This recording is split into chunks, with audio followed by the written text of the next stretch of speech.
Hi, I'm Wayne Allen Root for Personal Liberty, and what a story I have to tell you today. You couldn't make this stuff up. As John Lennon might say, imagine. Imagine with me.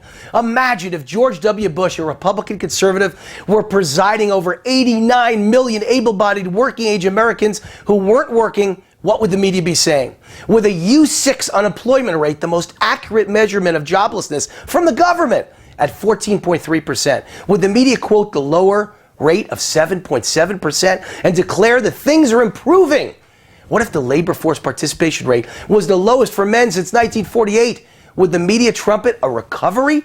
Never in a million years. Imagine if a Republican like George W. Bush were president. Would the media quote the 7.7% unemployment rate but ignore the underlying numbers of 13.8% unemployment among black Americans or 25.1% among teens? Imagine if a white Republican president was presiding over 13.8% black unemployment versus 6.8% white unemployment. What would Al Sharpton, Jesse Jackson, U.S. Senator Obama, and other black leaders be saying? Would they be leading a million-man march on Washington, D.C.? Of course they would. Would black leaders blame this all on racism, and in particular on a racist white Republican president? Of course they would. Would they blame it all on conservative economic policies of smaller government, limited government, lower taxes? Of course they would. Yet with a black president following big tax, big spend, big entitlement, big government policies, we hear not a word of anger or blame, and of course not a mention of racism. If a Republican was president, well, homelessness reached the highest levels in New York City since the 1929 Great Depression. What would Obama's Marxist buddy Van Jones say? Would he blame it on low tax rates that favor the rich? Of course he would, except homelessness and poverty are now at all-time highs at a time of high tax rates, big spending, and big government. So why isn't Van Jones blaming high taxes and big government for record-setting poverty? Because Marxists don't blame Marxism. If a Republican president like George W. Bush presided over the biggest drop in disposable income for America's workers in 54 years, since record-keeping began, what would the media be saying? Would they call that Republican president a dummy, an idiot, out of touch? Would they make jokes about his incompetence and ignorance on Saturday Night Live? You're damn right they would. If a Republican president presided over an unimaginable 14.4 million Americans living in poverty in the suburbs, what would the media be saying? Who quoted this figure? The liberal Brookings Institute just last week. 14.4 million in poverty in the suburbs. Poverty's exploding under Obama, even in the rich suburbs. If a pro-business Republican president presided over record numbers of suicides, which is happening now, at the same time we were suffering the worst economic crisis since 1929, would the media blame the suicide rate on harsh pro-business conservative economic policies? You can bet $1 million on it.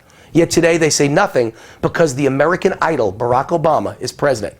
If a Republican president presided over a country with almost 50 million people on food stamps and 14 million on disability, what would the champions of the war on poverty say? That's 20% of every eligible American getting food stamps.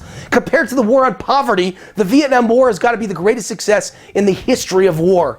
If a pro-business, pro-oil drilling president presided over the doubling of gas prices, what would Democrats say?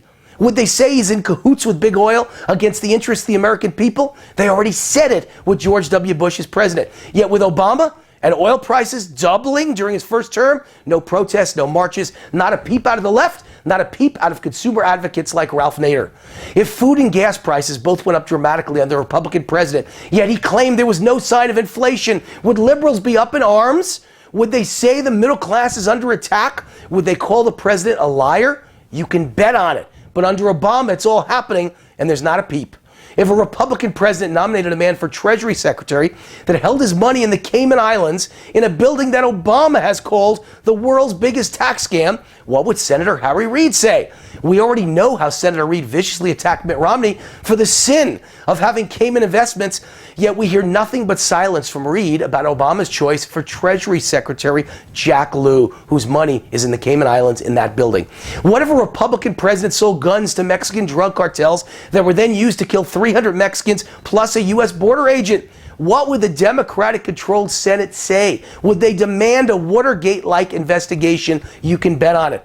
What if a Republican president refused higher security for a U.S. ambassador, and then upon hearing that he was under attack, refused to allow a rescue attempt, and then went to bed for the night?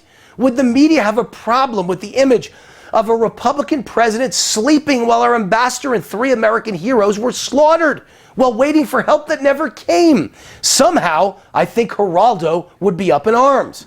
What if a Republican president named George W. Bush was presiding over historic numbers of college graduates in default on student loans, and over 50% of college graduates unemployed, and record numbers of middle-aged Americans raiding their retirement accounts out of desperation to survive? Do you think the media would blame the president? Maybe. What if in the middle of the worst economic crisis since the Great Depression, a Republican president closed down his jobs council? Too much to believe, right? The media would call him a rich elitist out of touch. He'd be lampooned in newspaper cartoons and skewered on Saturday Night Live. Yet Obama did just that in January, and the media was silent. What if a Republican president in this economy, with all the miserable statistics I just quoted, with Americans in pain and suffering, played golf with Tiger Woods at a $1 billion resort all weekend and refused media access, all while his wife hung out in Aspen wearing designer dresses, spending billions of taxpayer dollars collectively on so many vacations my head is spinning I've lost track, and all the security that goes with them in Air Force One, staying at Ritz-Carlton's, hanging out in Hawaii and Europe? What would the media say? What if Vice President Biden spent over $400,000 per night of taxpayer money while in Paris and London, while our soldiers are sacrificing and dying in Afghanistan? Well, he did, and the media said nothing. Lastly, what if a Republican president like George W. Bush promised to cut the deficit in half in his first term, but instead increased it by over 50%? What if that same president promised to cut healthcare premiums by $2,500 per family in his first term, but instead they increased by over $3,000 per family? The media would be in a feeding frenzy. So would Senator Obama. So would poor Americans. But with Obama in charge, the silence is deafening. The man that we have currently occupying the White House is either a joke, the biggest incompetent, ignorant fool to ever serve as president of the United States, or he is a radical Marxist purposely trying to overwhelm the system with debt, spending, and entitlements in order to destroy America, kill the American dream, and wreck capitalism for good so we can start over with a socialist nation. Over the coming weeks, in a multi-part series, I'll explain exactly what's happening and why. How this is in fact a purposeful attempt to destroy this great country with a plan Obama learned at Columbia University as my classmate. Yes, folks, this is a purposeful plan because no one could possibly be this stupid. I'm Wayne Allen Root for Personal Liberty. See you next week, same time, same place. Let the fun begin. God bless America, and may we stop Obama now.